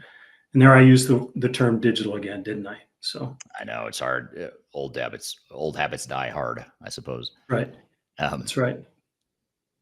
Here's a question from Simon on YouTube. Simon says, how do you see microservices / APIs first impacting ERP adoption? Does this look like another accelerator to make ERP systems less monolithic? Oh yeah, I mean, well, the interoperability layer that we've been talking about with Palantir and Snowflake and Databricks, that API base is basically what connects disparate systems and even the internet to the core ERP to a single source of the truth. And that is a direction that is just kind of in keeping with your question about, is this changing things? Yes, it's rapidly changing things. So yeah, microservices. I know you mentioned Jan Bond earlier, and that's something he's really big on, is this whole microservices concept too. Right. Let's see. Just looking through all the questions and comments. Thank you for all the great questions here. Here's a question from Darian on LinkedIn that I think is a really good one to get into. How does platform differ from a traditional ERP selection? So if you're going through this process, let's just say, we've got clients that are going through this right now where they're trying to figure out what system and or platforms they might want to consider. How do you navigate the two camps in the evaluation process? Well, the enterprise platforms that we've been talking about, I mean, Salesforce is a great example of an enterprise platform, right? But it's not generally an ERP system. ServiceNow is a platform. The hyperscalers, AWS, Azure, are also platforms that can connect and manage different application sets and different systems on one major platform. So think about looking at digital enterprise operations again. So core ERP plus all of the edge solutions that surround it. Getting those individual platforms and cloud-based solutions, on-premise solutions into a single unified structure is really what we're talking about in terms of the overall platform for an organization. Right. And then Mecklin from the Third Stage team here on LinkedIn has a similar comment. It's a longer one, so it doesn't all show here, but I'll hit the high points here. I think interoperability platforms will give way to the rise of smaller software vendors because the old guard vendors are too bloated in functionality. I believe the newer software vendors will specialize on specific areas, and then the interoperability platform will allow the user to interact with all the various systems under the same umbrella. So that's where like a Palantir or a Snowflake, for example, comes into play. Is that essentially becomes your front end ERP user interface, and then you've got other systems behind it that it's drawing from, and then it Right. layers on AI, reporting, all that stuff. So it feels like you're using one system, but there's multiple systems behind it that are feeding into it. And some might say that's just putting lipstick on a pig, to use a old school phrase or cliche. That's very old school. But a lot of people say, well, that's just putting lipstick on a pig. You're not solving the real core problem if you've got old systems that are feeding a more modern, like a Palantir or a Snowflake or whatever. What do you say to that? I mean, is that a good interim solution? Could it be a good long-term solution, or is it just something that's more of a Band-Aid to get you through until you're ready to replace those back-end systems? No, I know that Mechlin is working with a client that is very forward-looking and moving into this whole interoperability layer in a big way. And one of the questions that came up, especially with the executive team, is: are we creating something that is going to be throwaway in building this out? And the answer is absolutely not. The answer is you're going to be creating a normalized data platform that is then going to be really kind of the basis or the substrate of everything that you're going to be building on top of it. It's going to allow you to do things quickly, get to a return on the value and the investment that you're making in the system. But it's going to persist as you move into replacement of some of the very old systems and processes that are running in the organization today. So no, I don't think that it's something that you put in place as a temporary solution. It's a permanent foundation, if you want to look at it that way. What about someone who puts in that permanent foundation? Let's just say it's Palantir. I put in Palantir, and let's just say in this hypothetical scenario, I'm using SAP ECC. I'm using an old or not an old version, but I'm using, like, I don't know, Salesforce is my CRM system, and I've got a few different systems. Some of them outdated, some of them more modern than others, whatever. But let's hone in on the SAP side. Like I've got ECC. I decide I'm not going to follow SAP's 2030 deadline. I'm going to leave ECC in place intact in the short term. I'm going to put in Palantir on top, and that's going to become the layer that my employees all interface with. I go live, great. Now I'm using the power of Palantir. Could I at some point in the future say, okay, now it is time for me to rip out ECC because whatever, it's too much customization, it's technical debt. I need to at some point upgrade it. And now I'm going to rip out ECC and put in S/4HANA behind it.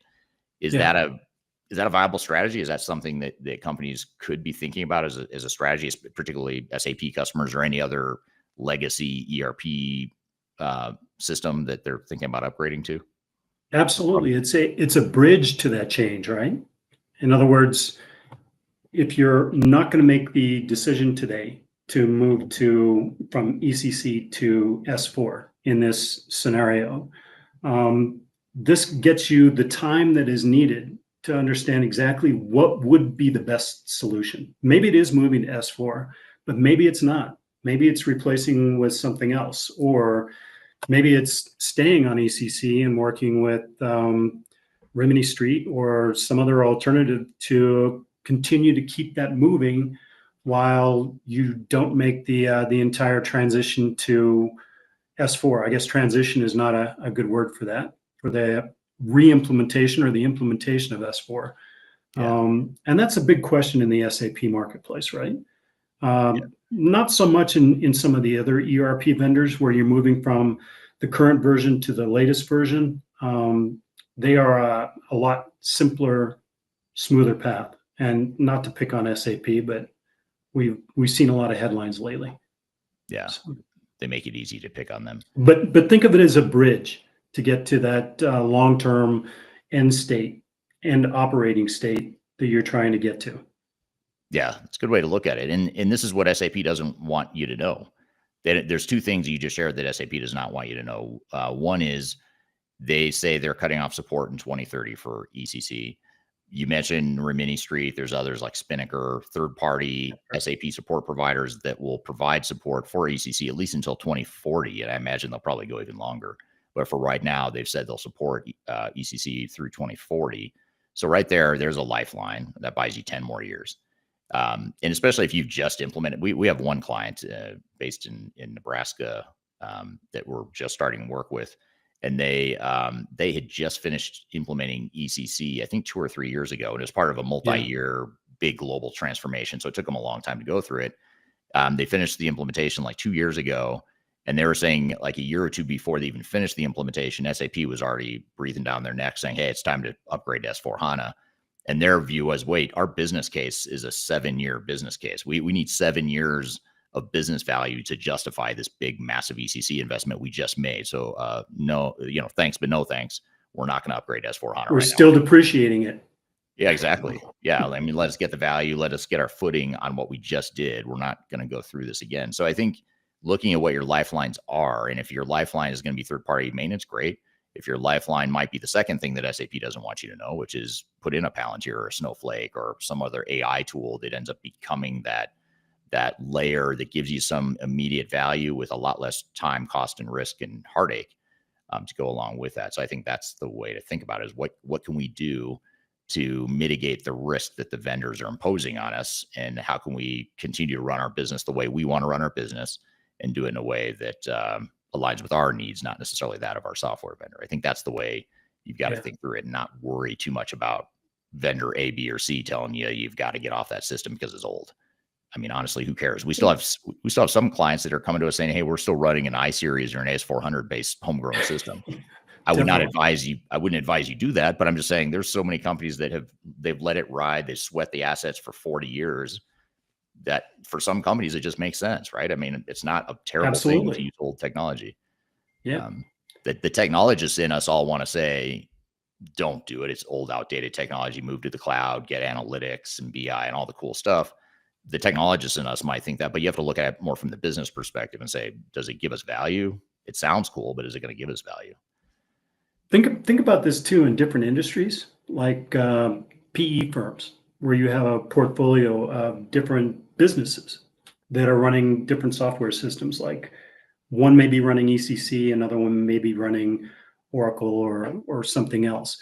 As you're bringing those together under a single corporate umbrella, and you're trying to get insights and information out of all of those businesses and run them as a single entity, this interoperability layer allows you to continue to keep those somewhat independent businesses running on that software system that works for them, right?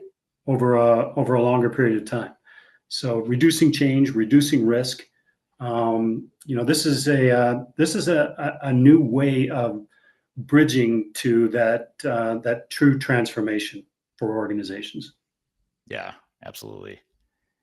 Here's an interesting question from X again. The question is, with AI changing the face of technology, should we expect to see more startups, and how can ERP help? So do you think there's more tech startups that are forthcoming given the trends and the changes and the seismic shifts in the market that we're seeing right now? Oh, I think you will agree, Eric. The advent of AI, machine learning, is really just creating a whole new industry surrounding AI.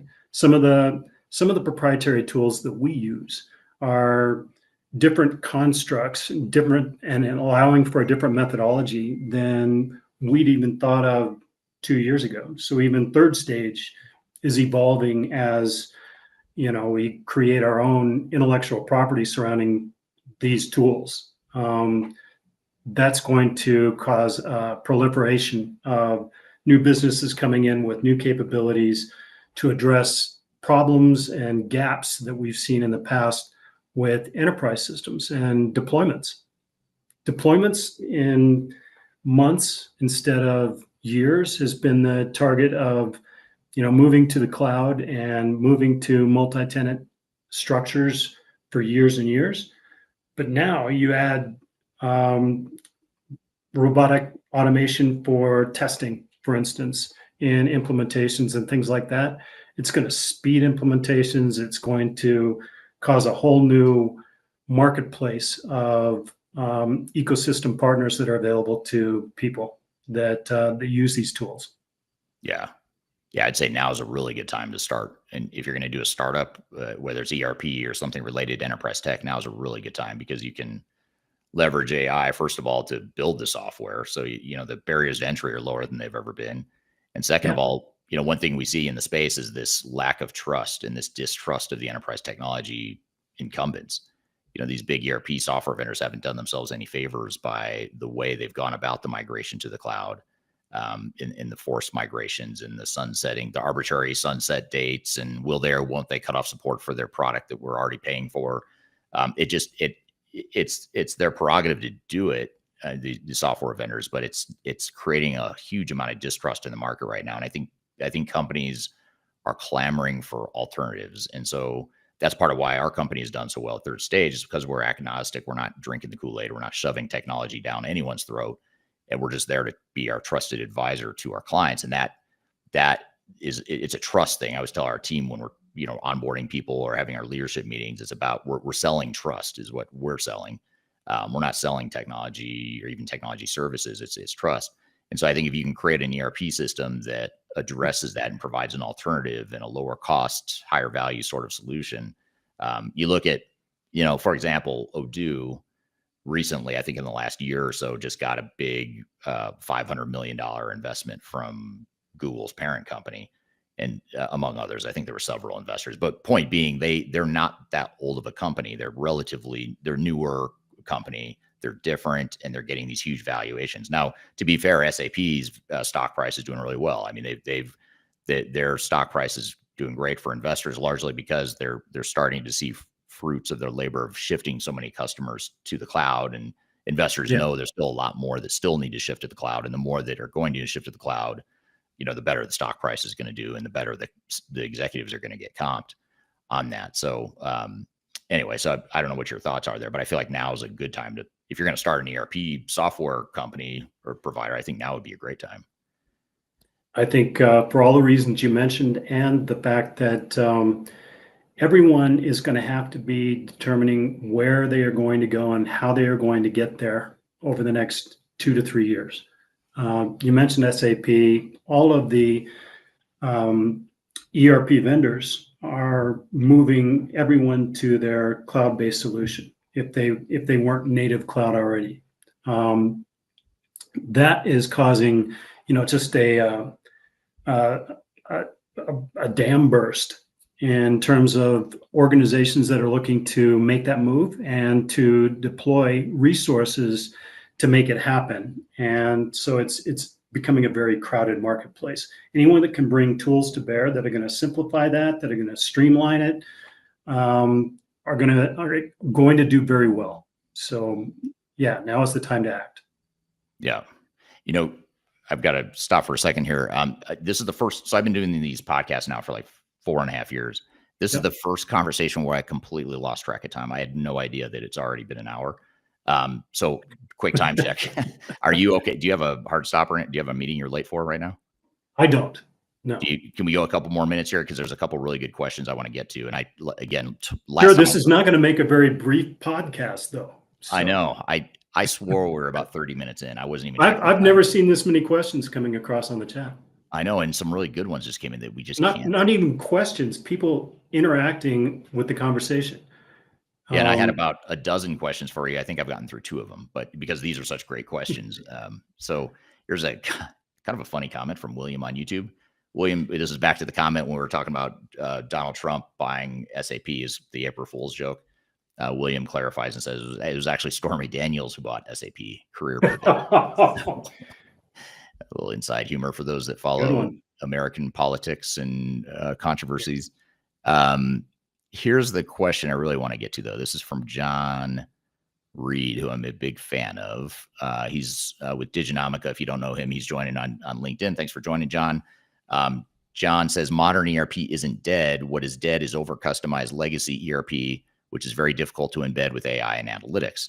The future is industry-based platforms on which to perform innovations. Modern SaaS software plays a big role here because AI requires this type of data and is pretty dumb without that data. It's well said and a good kind of a clarification of this whole thing we're talking about. Because I think, we're saying, is ERP software dead? Yes or no? The real answer is maybe somewhere in between. And I think he does a great job of explaining what that in between is. If it's over customized, bloated, inflexible, that part's dead. But ERP as a category probably isn't going anywhere anytime soon, especially if they can get their stuff together and No, you provide? think about the business functions that are controlled by enterprise resource planning, right?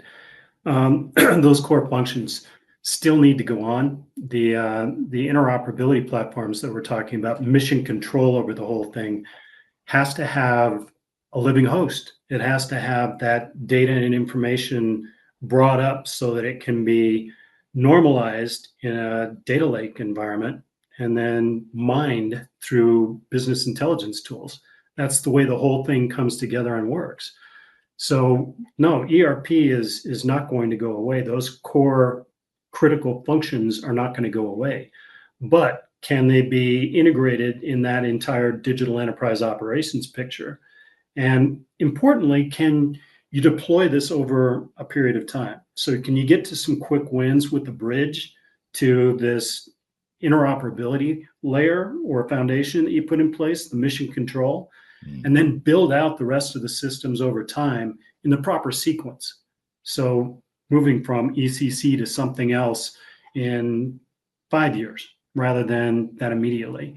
That's the picture for the next 5 to 10 years that we're trying to draw here. So, Yeah, absolutely. Yeah, totally agree. Just a couple of comments here, and then I'm going to get to a sort of a capstone wrap up question here. But probably need to. yeah, at some point we have to. I mean, we could go for hours here with all the great questions here. Sorry, bear with me.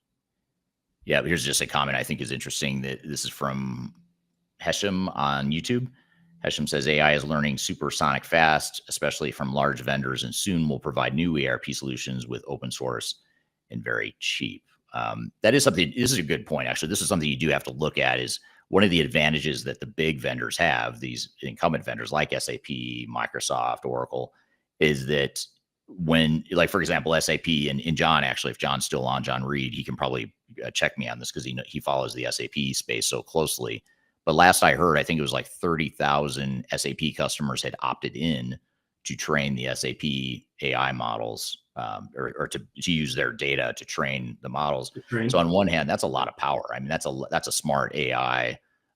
That's a potentially really smart AI solution, because you think of the world's largest companies using SAP and using their data, their mass amounts of transactional data to train an AI model. I mean, that's pretty powerful. Now the question becomes, is that power worth the trade-off of the fact that now you're sort of maybe leveling the playing field too much? All your competitors now are using the same AI model that you helped train. And I mean, that becomes a whole nother conversation. And then of course you've got the data privacy and intellectual property issues, which that's going to take decades to sort that out in courts and whatnot. But what are your thoughts on that? Do you think the big vendors have an advantage over the smaller ones when it comes to AI models? And what are your thoughts?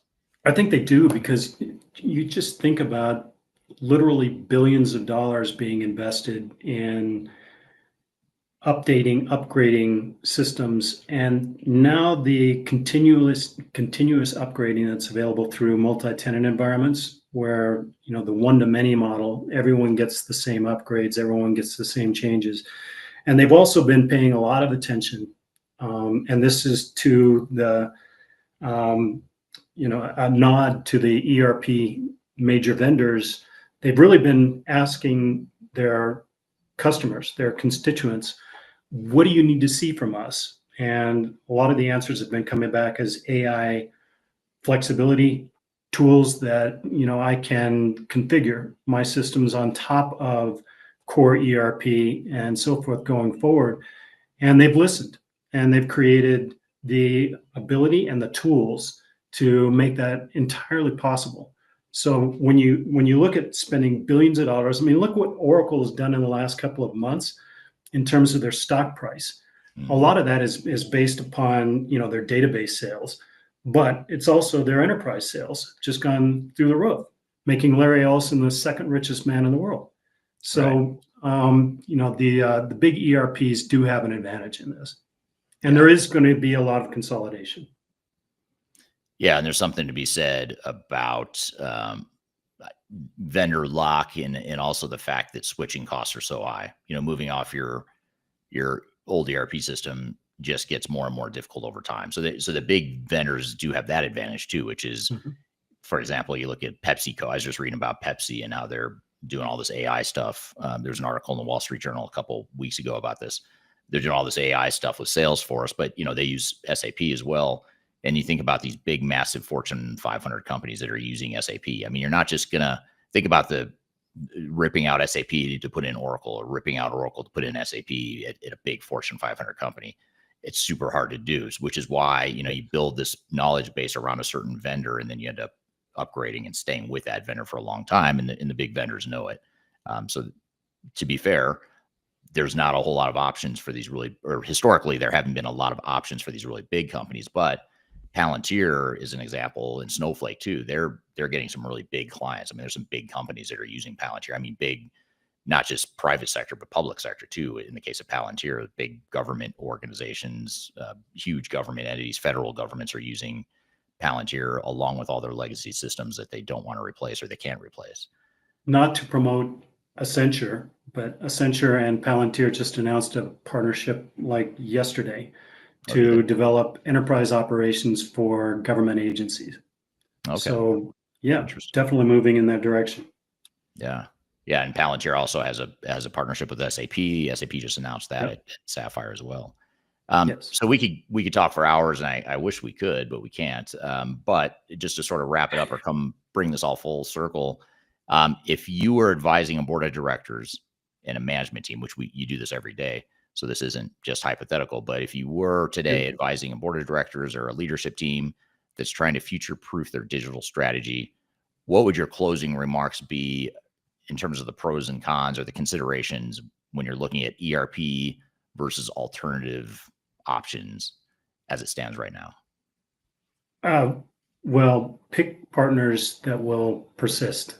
So understand exactly what your ERP vendor roadmaps entail, and also take those alternatives with a little bit of a grain of salt, understanding that you're going to have to do a lot of development work kind of internally with your teams, getting everyone on board with making the changes. So it really requires that upfront phase 0 that prepares the organization to move forward in a single direction. Everyone behind the same banner, everyone behind the same flag. Without that, you just can't get to an end state that is going to give a return on investment and a return on the work that needs to go into this, and then be fully adopted by your entire organization. So that would be my advice in closing statement, and it often has been the closing statement. You got to start with the end in mind. Yeah, absolutely. All right. Thank you, Greg. Appreciate your time, and appreciate all the great audience questions as well. So many good threads we didn't get into beyond what we already did. So we're going to cover a couple of those threads here when we come back from a quick break. We'll take the break. We'll be right back with more Transformation Ground Control. Tell me what you've got to say. Tell me, I've been waiting for so long. My name is Eric Kimberling, and I'm the CEO and founder of Third Stage Consulting. Before we dive too far into today's content, I want to invite you to learn a little bit more about Third Stage Consulting, who we are and what we do. I've included a link to a video right here that describes Third Stage in a bit more detail. It talks about our story, our history, our philosophy, our clients, our service offerings, and that sort of thing. But in general, what Third Stage Consulting does is we're an independent and tech-agnostic consulting provider. We help clients through their entire digital transformation life cycles, beginning with digital strategy, software evaluation and selection, all the way through and including implementation planning, implementation readiness, and the actual implementation itself. We're technology agnostic, so we only represent our clients' best interests. We do not represent software vendors. But having said that, we work very closely with software vendors, all the leading players that you can imagine we've worked with, both in helping clients evaluate and select them, but also in helping clients implement those solutions as well. So we have a very broad, objective, agnostic view of the market that is meant to really represent your interest as you go through your digital transformation. I also encourage you to scan this QR code right here to get access to our resource center. This resource center has a ton of information, a ton of ebooks that are free. You have access to top 10 software rankings, playbooks for how to make your project more successful, guides to change management, YouTube videos, all kinds of stuff that are going to help you through your digital transformation. So I encourage you to scan this QR code to get access to those resources. And please feel free to reach out to me directly to brainstorm ideas about your project. Even if it's just informally, you want to bounce around some ideas and get some informal advice, I'd be happy to spend some time with you. So feel free to reach out to me. I've included my contact information below. You can also find it in the description field of this video as well. The last thing you want to have happen is for your digital transformation to end up in court.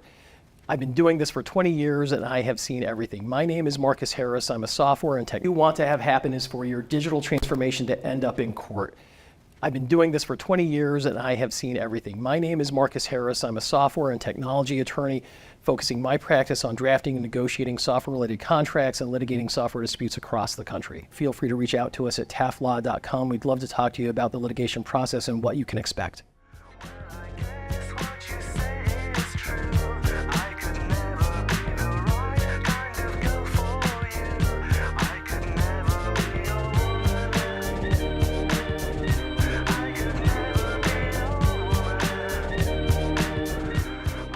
Hello and welcome back to Transformation Ground Control, episode number 229. My name is Eric Kimberling here with Darian Chwialkowski. And Darian, we just had Greg on the show. Great conversation with him and the audience talking about the death of ERP software and what some of the alternatives ERP might be in some cases. What were your thoughts, questions, takeaways from that conversation? Yeah, I mean, you mentioned at the end, I feel like the conversation just flew by. I thought that you and Greg both had a lot of great insights, and it's just such a interesting topic that a lot of people have different opinions on. So it's really interesting to see what the audience had to say and what you and Greg were talking about today. I do have a couple of follow-up questions for you, Eric.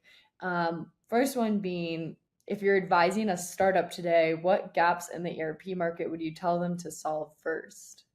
If I was advising an ERP startup, that's a great question. I think I would say pick a niche that's underserved. And as a use case or a case study, a historic case study, I would go back and look at what Salesforce did, for example, or Workday. Those are two really good examples. They didn't focus on a specific industry. They focused on a specific function that ERP was not handling well or not well enough for some companies. So Workday, in the case of human capital management, they said we can provide a system that's much better at human capital management than the average ERP system's HR module might be able to perform. And Salesforce did the same for CRM. And I think that's the beauty of this industry is technology is changing so fast that on one hand, you have the consolidation of ERP vendors who are trying to bring together all these different functions. They're trying to be everything to everyone. In some cases, they come close to succeeding. In some cases, they fail miserably. But then as they're doing that, then it creates this vacuum of opportunity and gaps. You know, there's always going to be these gaps that these big ERP providers can't satisfy, whether it's a function or a niche industry. So if I look at the industry side of things, you look at companies like Plex Systems. They do a lot of work in the automotive industry. So they've got, you know, there's lots of manufacturing systems out there, but there weren't many, or there haven't been many that satisfy the needs adequately for a lot of automotive suppliers. So Plex created a system that could handle that. You have Just Food ERP. It's a ERP system built on the Microsoft platform that is tailored just for food manufacturing companies, food and beverage. So those are just two examples of these niches where someone knew the space really well. They recognized that ERP, you know, the big ERP system providers weren't providing enough depth in that area. So they come along and provide a better mousetrap for that. So I that's what I would do is I would look at maybe not so much the functional areas, because I think the functional areas are fairly well addressed, but the industry specific functionality, I don't think is. So I would look at all the different industries, especially if there's certain ones you know really well. And I would look at that industry and say, where are these ERP providers not satisfying, and what kind of solution could I provide that's either a standalone ERP system that satisfies that industry, or it could be that you create a third-party bolt-on that's meant to play nice with a bigger ERP system, but it satisfies the needs of that market. So I would just look at what you know, where the gaps are in an industry, and then go attack it from there. Yeah, absolutely. That's great advice. One last question. The question is, if modern ERP isn't dead, but legacy ERP is, what's the single most important step to transition to modern? I think just having a deliberate plan and a strategy and areas of focus, because it's easy to get lost in the landscape and the jungle of ERP, because ERP systems in general, especially the bigger software vendors, they're so big and complex, so they can do so many different things. There's so many modules and add-ons, and it's easy to overspend and overcomplicate your technology stack if you don't have a clear vision of what you're trying to accomplish and what your priorities are. So I would just say take the time up front to really get clarity around what you want. Don't lead with the technology. Don't lead with the software vendors.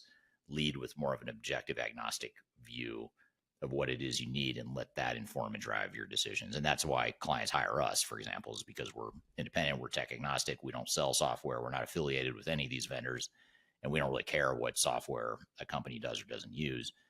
So I think taking that approach is for sure, what I'd consider best practice, or the thing that's going to lead you most to success. Yeah, absolutely. But what a great conversation between you and Greg and the audience. It was really insightful today. Yeah, absolutely. It was a fun conversation, and we're gonna roll right into the next segment, which builds on the conversation we just had with Greg and the audience around ERP potentially being dead or potentially dying, or at the very least, there are options to traditional monolithic ERP systems out there that you should consider. And so what I want to do in this next segment is talk about the dark side of ERP. These are the things I don't like about ERP software. And it's not meant to be strictly just a rant, what a friend of mine called rage bait. He said he put out a lot of rage bait, which I don't think I'm an angry person, but apparently I think he was kidding. But still, it's not meant to be overly negative, but it is meant to draw out the dark side of ERP systems and the things you need to be aware of. So let's roll this clip, and we'll come back and chat about what you think, Darian, as well as I'd love to hear the comments from the audience as we're rolling this clip, which is a video clip that I've recently posted on my YouTube channel.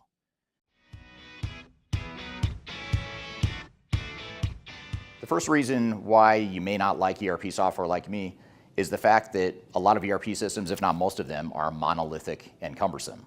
And what I mean by that is they're outdated. They're big, large, transactional-based technologies that are meant to house a lot of transactional information. It's meant to integrate data and workflows across organizations and different workflows. But at the end of the day, it's very difficult for these big, massive systems to keep up with the changes that most businesses require. Now, software vendors listening and other consultants in the space might argue, well, but these big software vendors have a lot of R&D dollars to invest in making the software better. And that is true. They do have a lot of money to invest in new technology. But the downside is that these technologies simply cannot change fast enough to keep up with the changing dynamics of the world around us. And this is especially true for organizations that are going through their own unique individual changes. It's quite literally impossible for any organization to continue to grow and change and evolve as it needs to, and for the ERP system to keep up with that change. So these are some of the challenges that need to be considered, and that fact that a lot of ERP systems are monolithic and cumbersome is something you should keep in mind and make sure that you're considering or evaluating as part of your ERP software selection process.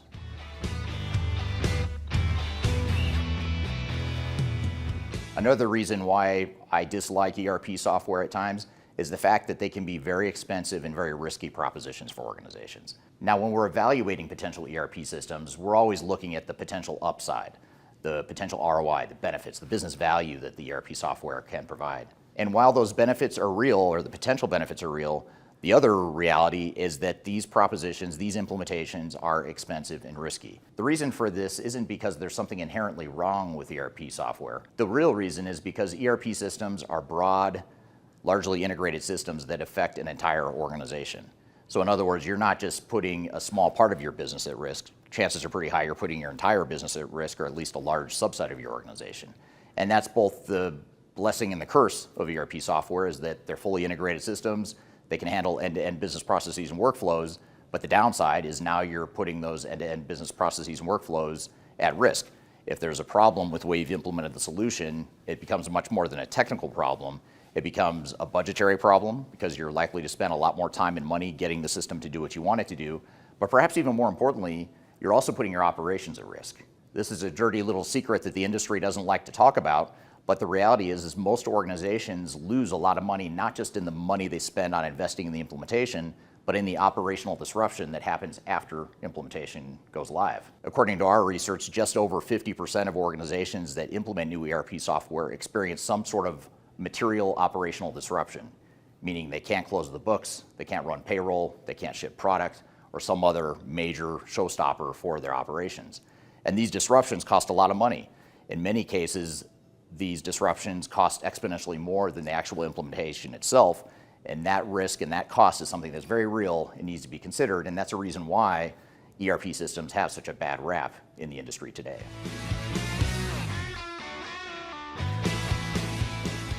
Another reason why I dislike ERP systems at times is because ERP systems are trying to be everything to everyone. In other words, they're trying to provide functionality and capabilities and workflows that meet the needs of multiple industries and multiple organizations within each of those industries. And this is something that is simply not possible.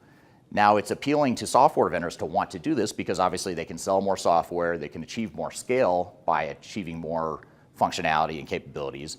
But the reality is, most organizations have differences and competitive advantages and things that they're trying to do differently that they don't necessarily want to find out of an off-the-shelf, out-of-the-box ERP system. Let's take an example to talk about how an ERP system runs into constraints in its own functionality when you look at different types of organizations. Let's just say you have a retail organization where you're selling high volumes of product to your customers. That is a distribution volume-based game that requires certain types of business processes that are very unique to the retail industry. Let's compare that to a complex engineer order manufacturing organization that makes really big, expensive, low volume, complex products. That's a very different business model, a different set of business processes and workflows and data requirements that are very different than the retail example I gave. But yet, most ERP vendors are trying to sell their software to these multiple disparate industries. And even if you find a solution that's focused on just one industry or a small subset of industries, even in those cases, you find that your needs and your competitive advantages are going to be different than your peers. Not to say all of the functionality is not a good fit for you, but chances are pretty high you're going to have trouble fitting into an ERP system that's trying to be everything to everyone. So that's one thing to consider, and that's one of the big limitations of ERP systems, is that they simply cannot be everything to everyone across multiple industries.